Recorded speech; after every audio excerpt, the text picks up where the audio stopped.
जो 2027 को मद्देनजर देखते हुए तैयार करी गई है। स्मृति ईरानी को महासचिव, हरीश द्विवेदी को बड़ी जिम्मेदारी मिली है। अमरपाल मौर्य को ओबीसी मोर्चा, बासित अली और तारिक मसूद को केंद्र में जगह दी गई है। सवाल सीधा है, क्या भाजपा ने यूपी जीतने का फॉर्मूला फाइनल कर लिया है?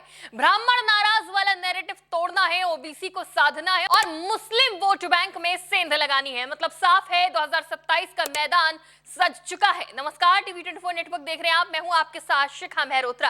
भाजपा के राष्ट्रीय अध्यक्ष नितिन नवीन ने अपनी नई टीम का ऐलान कर दिया है, जो आगामी चुनाव को देखते हुए तैयार की गई है। बीजेपी की नई राष्ट्रीय कोर कमेटी चुन ली गई है। वसुंधरा राजे राम माधव को राष्ट्रीय उपाध्यक्ष बनाया गया है। स्मृति ईरानी की नई टीम में महासचिव की जिम्मेदारी दी गई है। बीएल संतोष राष्ट्रीय महासचिव बनाए गए हैं। दिल्ली से एमसीडी के पूर्व सीनियर लीडर जयप्रकाश और डीडीए के मेंबर राजीव बब्बर को भी अहम जिम्मेदारियां मिली हैं। पूर्व प्रदेश अध्यक्ष वीरेंद्र सचदेवा को मौका नहीं मिला है। आम आदमी पार्टी से बीजेपी में आए संदीप पाठक को भी टीम में जगह दी गई है। 13 राष्ट्रीय उपाध्यक्ष, 2 राष्ट्रीय सह महामंत्री संगठन, 8 राष्ट्रीय महामंत्री, 16 राष्ट्रीय मंत्री बनाए गए हैं। साथ ही पीयूष गोयल को राष्ट्रीय कोषाध्यक्ष समेत और भी कई महत्वपूर्ण पदों पर लोगों को जिम्मेदारी सौंपी गई है। यूपी के नजरिए से यह लिस्ट काफी अहम मानी जा रही है। इस लिस्ट के जरिए नितिन नवीन बड़ा संदेश देना चाहते हैं।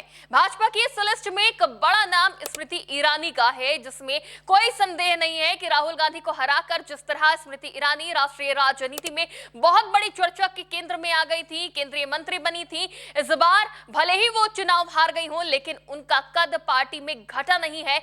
यही संदेश भाजपा देना चाहती है अपनी इस लिस्ट के माध्यम से। इसके साथ ही यूपी में ब्राह्मणों को लेकर भी राजनीति देखने को मिल रही है। विपक्ष भी भाजपा को घेरने की कोशिश करता है, ये कहकर कि भाजपा से ब्राह्मण नाराज है।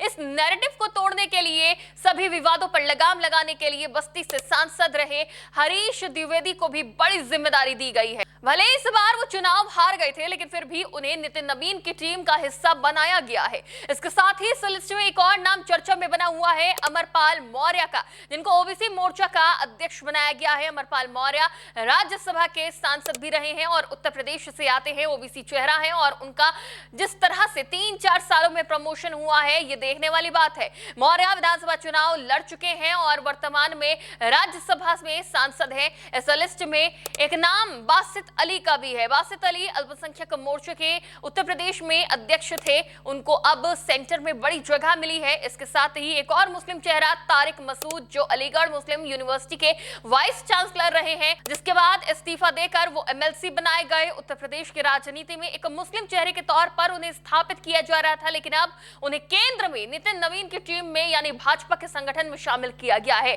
तो ये भी एक बड़ा एक्सपेरिमेंट है इस लिहाज से कि उत्तर प्रदेश की राजनीति के 2 मुस्लिम नामों को केंद्र में जगह मिली है। इस लिस्ट के नामों को ध्यान से देखें तो पूरी लिस्ट में से जिस नाम को हटाया गया है उसमें डॉक्टर राधा मोहन दास अग्रवाल का नाम है, जो कि राष्ट्रीय महामंत्री थे, लेकिन इस बार उनको इस लिस्ट में जगह नहीं मिली है। वहीं बात करें यूपी से आने वाली रेखा वर्मा की, तो सांसद रह चुकी हैं, राष्ट्रीय उपाध्यक्ष भी थी और इस बार फिर उनको रिपीट किया गया है। कुल मिलाकर ये लिस्ट आगामी चुनाव को ध्यान में रखकर बनाई गई है। इस लिस्ट में जीते हुए भी हैं, हारे हुए भी हैं, नए भी हैं, पुराने भी हैं, ब्राह्मण, ओबीसी, मुस्लिम, तीनों को एक लिस्ट में। विपक्ष के नैरेटिव का जवाब भी एक ही लिस्ट में है। संदेश साफ है, बीजेपी अब सिर्फ जीत नहीं समीकरण देख रही है। नितिन नवीन की इस नई टीम पर आपकी क्या राय है? 2027 में ये टीम कितना कमाल कर दिखाएगी? अपनी राय हमें कमेंट बॉक्स में जरूर दें। फिलहाल के लिए इतना ही। देखते रहिए टीवी 24 नेटवर्क।